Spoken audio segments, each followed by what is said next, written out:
ஒரு நாள் பொழுது நபித்தோழர் சஃப்வான் இப்னு அஸ்ஸால் ரலியல்லாஹு தஆலா அன்ஹு அவர்களிடம் உலூ செய்கின்ற போது ஒரு மனிதர் தன்னுடைய காலில் காலுறைகள் சாக்ஸ் போன்றவைகளை அணிந்திருந்தால் அந்த காலுறைகள் மீது மஸஹ் செய்வது பற்றி கேட்பதற்காக வந்தார்.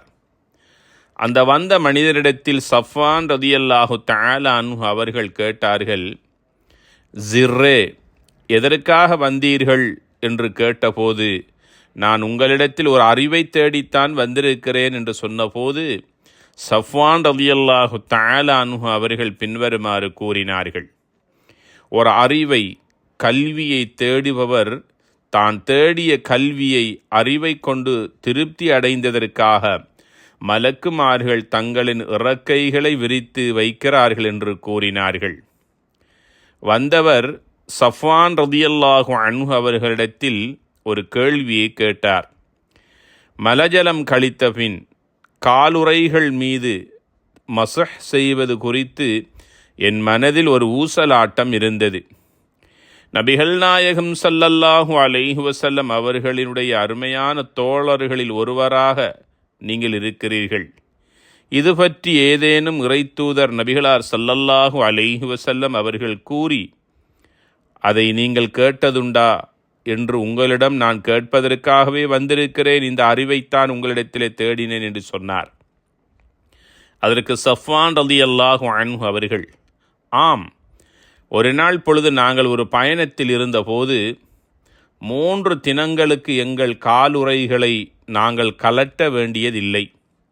ஆனால் கடமையான குளிப்பிற்காக மட்டும் கலற்ற வேண்டும் எனினும் மலசலம் தூக்கம் காரணமாகவும் கலற்ற தேவையில்லை, காலுறை மீது மசுகு செய்தாலே போதுமானது என்று சஃப்வான் இப்னு அஸ்ஸால் ரலியல்லாஹு தஆலா அன்ஹு அவர்கள் கூறியதாக அஹ்மத், இப்னு ஹிப்பான் போன்ற கிரந்தங்களில் இந்த ஹதீஸ் பதிவு செய்யப்பட்டிருக்கிறது.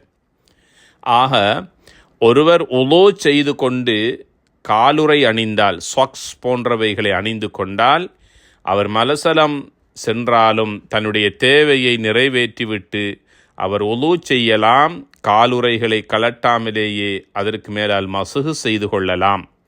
ஆனால் அந்த காலுறை அழுக்கு படிந்ததாகவோ துர்நாற்றம் வீசக்கூடியதாகவோ இருக்கக்கூடாது. அதே போன்று கிழிந்ததாகவோ மெல்லியதாகவோ இருக்கக்கூடாது. தூய்மையானதாக இருக்க வேண்டும். அந்த காலுறை நன்றாக தடிப்பம் உள்ளதாக இருக்க வேண்டும்.